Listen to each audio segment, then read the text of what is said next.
ndio mabozi na nini mabozi.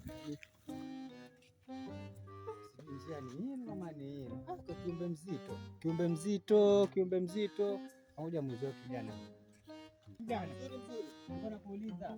Kiumbe mzito wapi? Na mzito shika njia moja kwa moja atakupeleka hii. Njia itanipeleka. Moja kwa moja atakupeleka. Njia itanipeleka. Moja kwa moja atakupeleka hii. Nipeleka hii. Nipeleka mpaka huko kwa njia. Kuja na kaita nipeleka hii. Na nipeleka mpaka bwana nishachoka kutembea. Few moments later. Tukasema saa 3 nje nipeleka kweli jasho lote hili. Wanidanganya mdogo. Si hata iende ino njia. Masaa 3 sasa hivi. Mpaka sasa bwana bado uko hapa. Si unaambia ngishika itanipeleka moyo nipeleki njia. Sio hivyo. Nakwambia ushike njia itakupeleka. Wewe unaambia nishike unajua ukishika itakupeleka nipeleke hiyo ndio mpaka huko. Sio hivyo. Atende kupeleke basi. Wewe unifanye kama saa 3 niko pale mimi na saa. Sio hivyo bana. He tried it.